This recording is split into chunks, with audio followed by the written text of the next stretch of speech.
Welcome to CTC Today. Today, Gary Anandasangaree sits down with us to share his experiences at the UN Human Rights Council.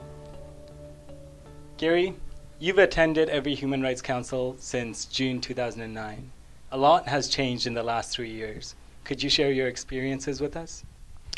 Thank you, Saru. The Human Rights Council is the highest body of the United Nations with respect to human rights around the world. If you look at the human rights situation in Sri Lanka, the Human Rights Council and the Commission prior to the Human Rights Council completely failed to take any substantive action with respect to Sri Lanka. A war that's taken almost 30 years, there really has been very little movement from within the UN Human Rights Council. If you look at from 1984 up to now, only 3 resolutions have been passed with respect to Sri Lanka. The first one being in 1987, which merely called on the parties to the conflict to negotiate. And then, of course, in 2009, where the special session on Sri Lanka took place, it was really a self-congratulatory resolution in favor of Sri Lanka and giving Sri Lanka the time and space to come up with some form of a process towards reconciliation. Very obscure and very much tilted in favor of Sri Lanka without addressing substantive issues of accountability and long-term reconciliation.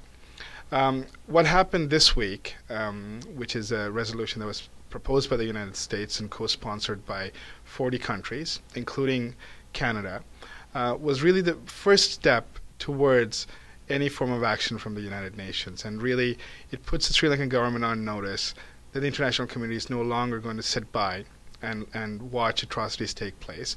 And more importantly, with respect to Sri Lanka, it sends a clear message that it's not going to tolerate and give Sri Lanka additional indulgences for them to continue the repressive processes that are in place within the state.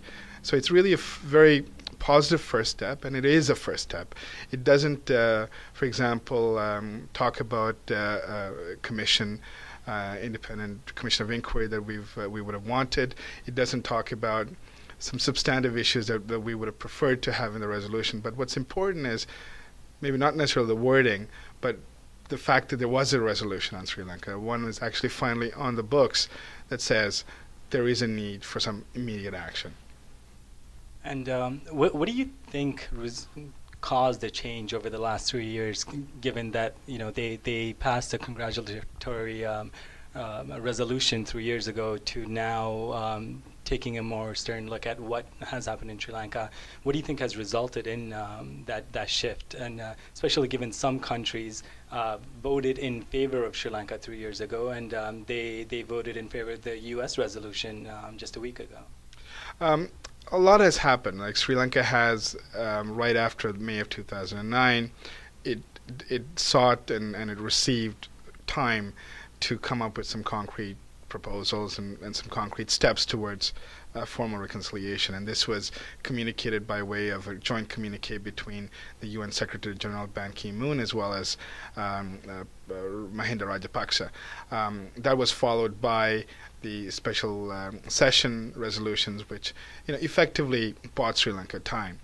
And what happened since then is the Secretary General appointed a panel of experts to look at issues of accountability in Sri Lanka, and it reported last year. And then Sri Lanka proposed what's called the Lessons Learned and Reconciliation Commission.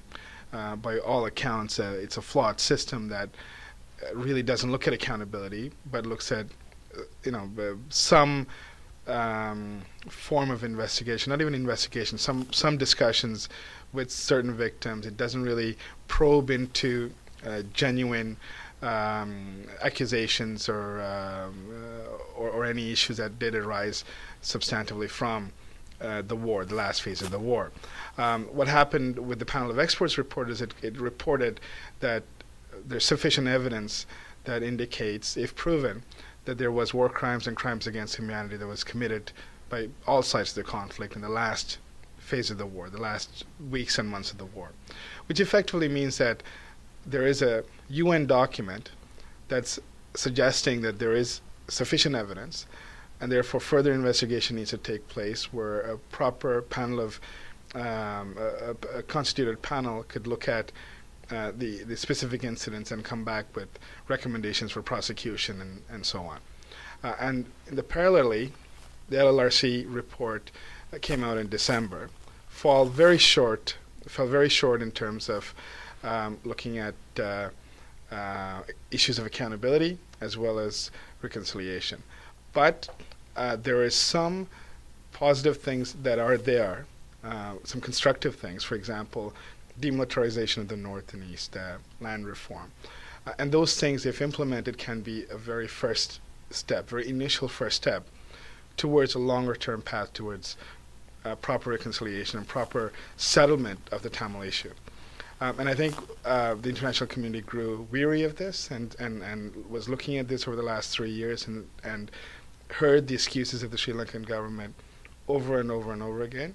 And at some point, people said, no, this is not working, right? We have our internationally appointed panel of experts for the Secretary General that has come up with a report.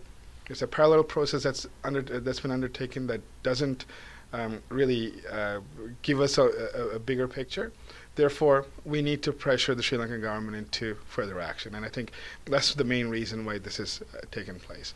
And obviously, more countries have come on board, and that's been a very, very positive step for us, particularly India, whose position has changed drastically since the 2009 session. When you started 9 sessions ago in 2009, you went there and represented Lawyers' Rights Watch Canada, but you didn't have a team to work with. You were really starting from scratch, and a lot has happened since. A lot has changed. What was your strategy going in as a member that's representing Lawyers' Rights Watch in an area where there's just tons of countries and very powerful delegates representing Sri Lanka? Well, I mean, it's a very complicated situation because the UN system is very bureaucratic and very much state-centered. So the states are the paramount player in any of this.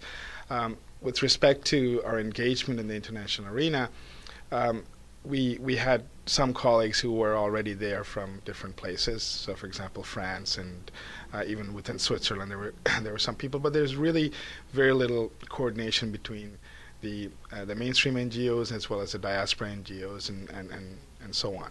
Let's get into a bit more detail about the session itself. So there's been talks that there were about 71 delegates from Sri Lanka at the session. How was that for you? I mean, how was the experience just interacting with them, if at all, and what was the outcome of their presence there?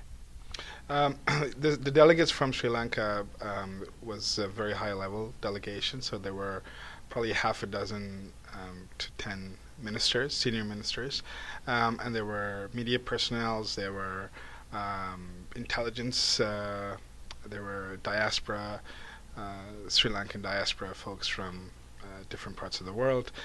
So it was really orchestrated to be quite an intimidating process for those of us from civil society who are engaging both from within Sri Lanka as well as outside Sri Lanka. So what we saw is constantly people were taking pictures of us. There were threats to NGOs NGO members who were trying to come to Geneva in Sri Lanka itself. There was continuous intimidation of family members and so on and so forth. So it was a very poisonous environment for anybody who's advocating in favor of the resolution within Sri Lanka as well as from the outside. There are a number of articles that have been written in Sri Lanka, even with respect to CTC, that are clearly slanderous and inaccurate. And those type of actions are really meant for us to be silenced. And I think this was taken note by many members of the international delegations, particularly the president of the Human Rights Council made a statement condemning threats and intimidation and threats of reprisals. There were people, our colleagues who were going back to Sri Lanka, for example, Dr. Pakisodi. We were quite worried about their safety because they're being vilified on the ground, and I think that was quite concerning to us. And that was followed up by many members of delegations. If you look at the statement by the head of the EU, which is Denmark, they cited specific concerns over people going back to Sri Lanka after taking active part in the Human Rights Council. And this is followed up right after the resolution was passed by Her Excellency Navi Pillaiy's statement on reprisals. So all of this really put a very negative light on Sri Lanka. So the question is, if people can be intimidated at the Human Rights Council, the highest international body that's supposed to protect human rights, what is the fate of the average Tamil or Sinhalese or Muslim person in Sri Lanka who is just remotely resisting, or who's at least speaking out against the government, or in their own very subtle ways even? What is their fate? And I think that was a very important mark in an important issue with respect to decisions that were made, because some countries really thought this was an outrage that people could be intimidated within the Human Rights Council. So speaking of the dangers of people coming from Sri Lanka to the session and the dangers of going back, TNA was not at the session. What was your impression of that? TNA had to make a very tactical decision as to whether to engage by being there directly or not attending and basically doing the work from Sri Lanka. I think, in retrospect, I think the decision made by the TNA is an appropriate one, despite the condemnation, I think, that came from many circles within the Tamil community. I think,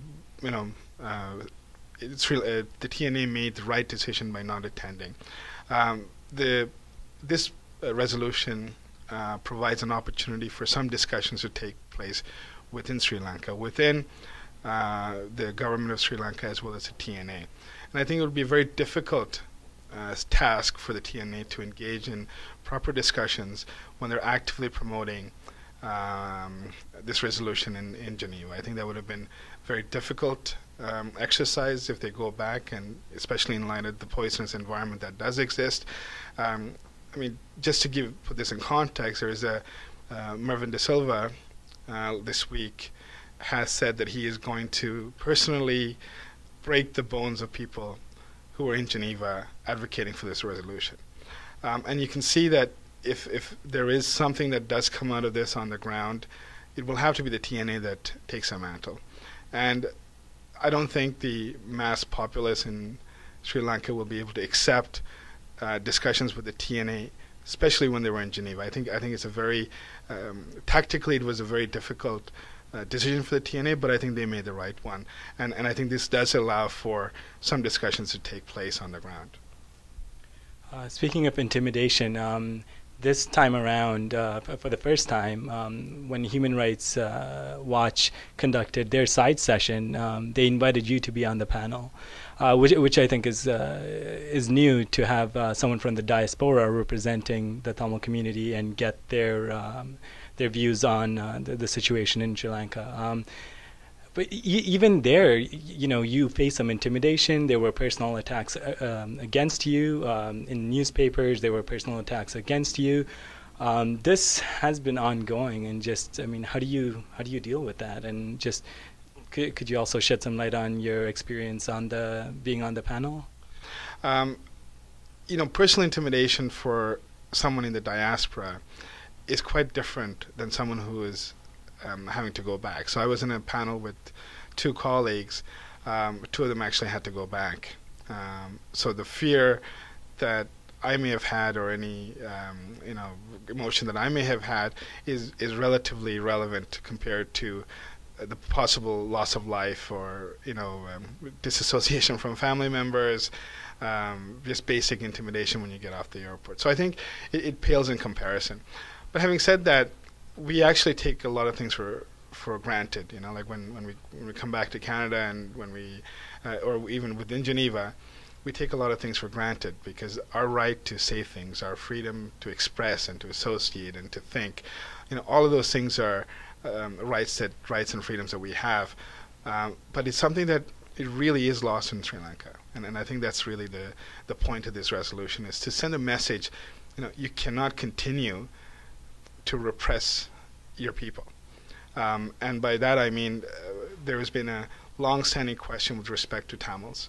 But what's apparently clear right now, what's clearly evident right now, is that the same type of oppression is now being extended to the majority population as well. So anybody who's writing against the government, who's even challenging the notion of the government's legitimacy or even its actions, is a target.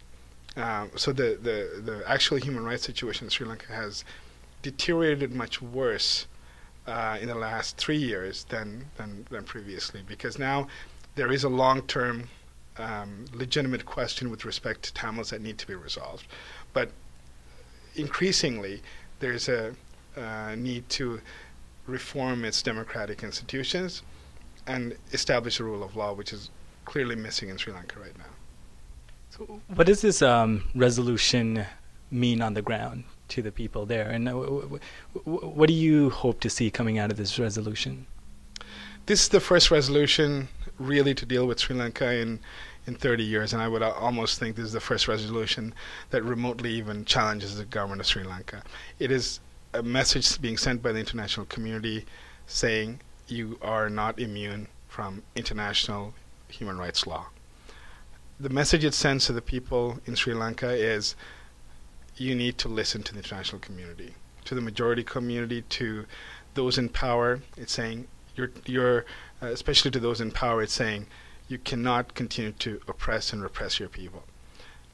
With respect to the Tamils, it's saying sit down, put something on the table, start negotiating in good faith. Because 3 years has passed, there's still people who are lingering in without any charges. Over, by the government's account, over 1,000 people still in detention without charge.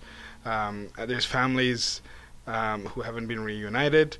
There are widows. There's many women who are being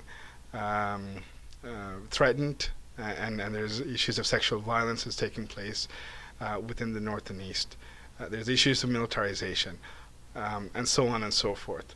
These need to, all of these things need to be addressed immediately. And 3 years is a long time for people to wait. The international community is not going to wait for another 3 years. So the message is start dealing with them in a concrete way, failing which there will be further consequences. And I think that's what the message is. The Sri Lankan government could choose to grab this opportunity and work towards constructive peace, or it could squander it as it did in the last 3 years. There were last-minute changes made to the final text of the resolution. What were the implications of those changes?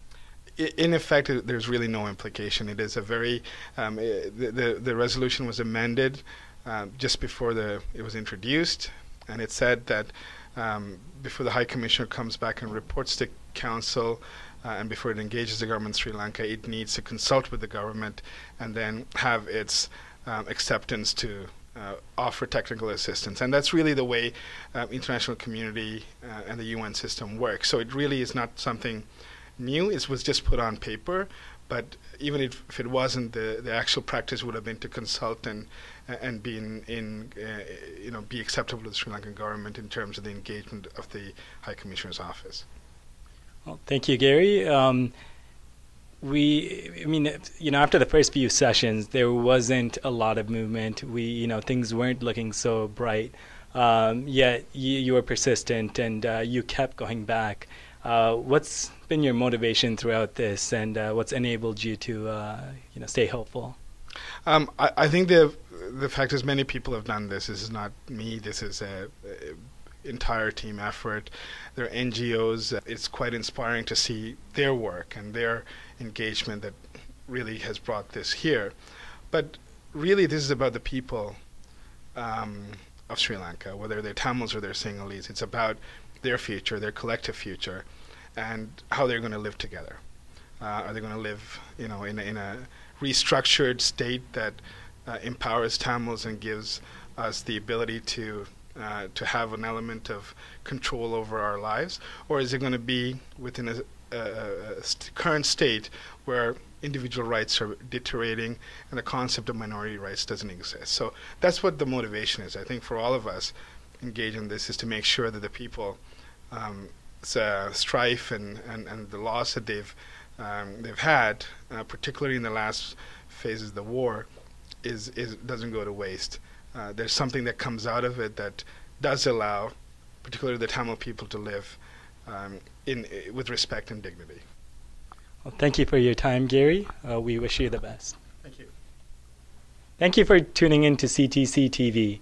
We value your comments. Please share those with us at ctctv@canadiantamilcongress.ca.